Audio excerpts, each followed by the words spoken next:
आज हम आपसे उन केसेस पर बात करेंगे जिनमें आरोपी की मुख्य डिफेंस यह होती है कि साहब ये चेक तो मेरा है, साइन भी मेरा ही है, लेकिन इसे कंप्लेनेंट ने मिसयूज करके अपने नाम में इस्तेमाल कर लिया है। इस चेक का अमाउंट कंप्लेनेंट ने भरा है, डेट भी कंप्लेनेंट ने ही डाली है और बाकी जितना भी विवरण है वह सब कंप्लेनेंट के द्वारा भरा गया है। इस तरह से मसला यह बनता है कि खाली चेक पर साइन करके रखे हुए थे जिसे कंप्लेनेंट ने किसी तरह से हासिल कर लिया है और अपने फायदे के लिए कोर्ट में इस्तेमाल कर रहा है। इस सारे मसले में कंप्लेनेंट के खिलाफ इस आरोपी को बचाया जाए। हमारे एक व्यूअर ने हमें अपना ऐसा ही सेक्शन 138 नेगोशिएबल इंस्ट्रूमेंट एक्ट का केस हमें भेजा है। इसमें कंप्लेनेंट के एडवोकेट ने नोटिस दिया कि आरोपी ने जान पहचान के आधार पर 7 लाख रुपये की अदायगी हेतु 4 चेक इन राशियों और इन तिथियों के दिए थे। देखिए सामने चित्र में आप देख रहे होंगे राशियां और देय तिथियां, ध्यान से आप इन्हें देखिए। कंप्लेनेंट ने ये चेक्स 11/6/2019 को बैंक में प्रस्तुत किए जहां पर इनको डिसऑनर कर दिया गया, अनादृत कर दिया गया। इस प्रकार कंप्लेनेंट के एडवोकेट ने आरोपी को एक लीगल नोटिस भेजा कि संपूर्ण धनराशि 15 दिन के अंदर अंदर मेरे मुवक्किल को दे दीजिए, देकर रसीद प्राप्त कर लीजिए, वरना वैधानिक कार्रवाई की जाएगी और इस कार्रवाई में मेरे नोटिस के खर्चे की उगाही भी शामिल होगी।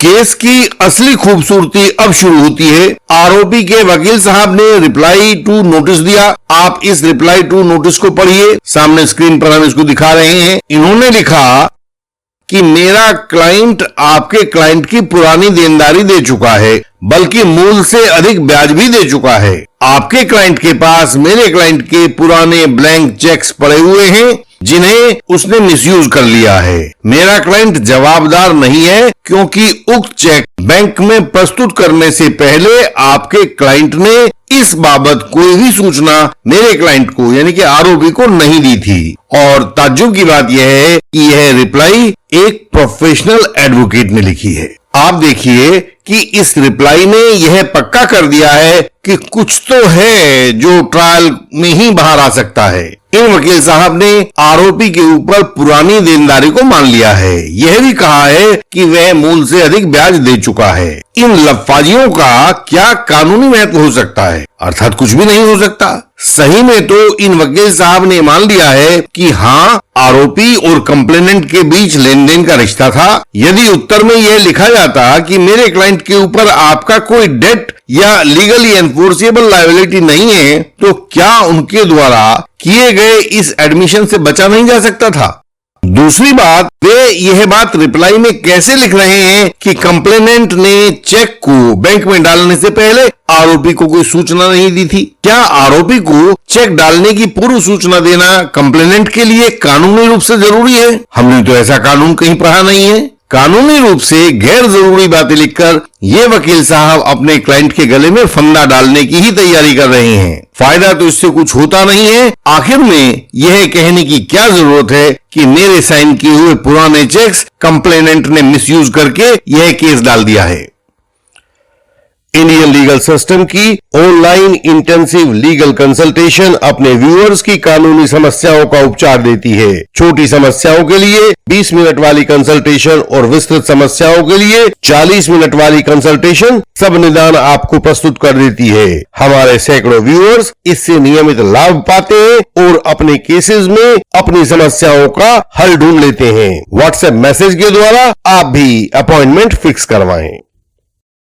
अब हमारे आज के केस में आदरणीय वकील साहब यह बार बार जो कह रहे हैं कि पुराने साइन किए चेक्स को कंप्लेनेंट ने मिसयूज कर लिया है, उनकी क्या कानूनी अहमियत है, इस बार हम लोग इस पर सुप्रीम कोर्ट का कानून भी देख लेते हैं। जस्टिस संजीव खन्ना और जस्टिस जे.के. माहेश्वरी की बेंच ने 10 नवंबर 2022 को एक केस डिसाइड किया है, जैन पी जोज वर्सेस संतोष।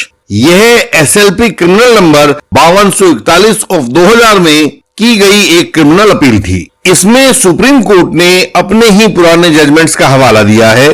पहला जजमेंट था वसंत कुमार वर्सेस विजय कुमारी 2015 8 SCC 378 था। इसमें कहा गया था कि चेक और दस्तखत दोनों को आरोपी द्वारा मान लिया गया है, अतः आरोपी के खिलाफ सेक्शन 139 NI एक्ट की प्रिजम्पशन लागू हो जाती है। दूसरा केस था कालामणि टैक्स वर्सेस पी बालासुब्रमण्यम, यह बिल्कुल ताजा फैसला था। 2021 5 SCC 283 था। इसमें कहा गया था कि अपलेंट नंबर 2 ने चेक के ऊपर अपने दस्तखत मान लिए हैं तो ट्रायल कोर्ट को आरोपी के खिलाफ सेक्शन 139 NI एक्ट की प्रिजम्पशन लगानी ही होगी। तो आप देख रहे हैं कि जहां भी आरोपी के द्वारा चेक के ऊपर अपने दस्तखत को मान लिया जाता है, वहीं पर उसके खिलाफ सेक्शन 139 NI एक्ट की प्रिजम्पशन लागू कर दी जाती है। आप पूछेंगे कि आरोपी के खिलाफ सेक्शन 139 NI एक्ट की प्रिजम्पशन क्या होती है। हम बताते हैं कि जैसे ही कोई कंप्लेनेंट कोर्ट में जाकर यह दिखा देता है कि उसके पास आरोपी का चेक है, आरोपी के दस्तखत के साथ है, तो कोर्ट यह मानकर चलती है कि आरोपी के ऊपर कोई ना कोई डेट या अदर लायबिलिटी की देनदारी बकाया है और आरोपी ने यह चेक उस देनदारी को चुकाने के लिए ही इस कंप्लेनेंट को दिया है। यह माना जाना ही प्रिजम्पशन कहलाता है। माने यह कि साइन किया हुआ चेक देखते ही कोर्ट यह मान लेती है कि इस कंप्लेनेंट का केस सही है और आरोपी गलत है। इसके बाद अब आरोपी को यह दिखाना होगा कि वह असलियत में सही है, लेकिन जिम्मेदारी अब आरोपी के ऊपर आ जाती है। इन वर्तमान केसेस में जो कि हमें हमारे क्लाइंट ने भेजा था, कंप्लेनेंट ने साइन किए चेक की बाबत आरोपी को नोटिस भेजा कि हमारे पास आपका साइन किया चेक डिसऑनर हो गया है, पैसे दे दो वरना तो केस को भुगतो और साथ साथ हमारा खर्चा भी दे दो। इसके जवाब में हमारे आरोपी के विद्वान वकील साहब ने क्या लिखा है? उन्होंने लिखा है, हाँ साहब, यह चेक भी मेरा ही है और साइन भी मेरा ही है, पर आपका पैसा तो मैं दे चुका हूँ। फिर आपने ये वाले चेक डालने से पहले हमें बताया भी नहीं था। यानी कि नोटिस की रिप्लाई में ही आरोपी के वकील साहब ने कंप्लेनेंट का आधा काम कर दिया। इस आरोपी को सेक्शन 139 की प्रिजम्पशन के दायरे में ला दिया, यानी कि अब इस पर मुकदमा तो चलेगा ही और वे जो जज साहब होंगे इससे 143A NI एक्ट के तहत 20% की राशि भी पहले से इससे जमा करवा लेंगे। और यह सारा किया धराया किसका है? यह आरोपी के वकील साहब का है। चेक और साइन को एडमिट कर लिया है, स्वीकार कर लिया है। तो सवाल है कि ऐसे केसेस में क्या किया जाना चाहिए, और हमारा जवाब है कि हम बताते हैं और इसको सीख लीजिए, कभी केस नहीं हारेंगे आप। चेक और साइन दोनों को मना करो।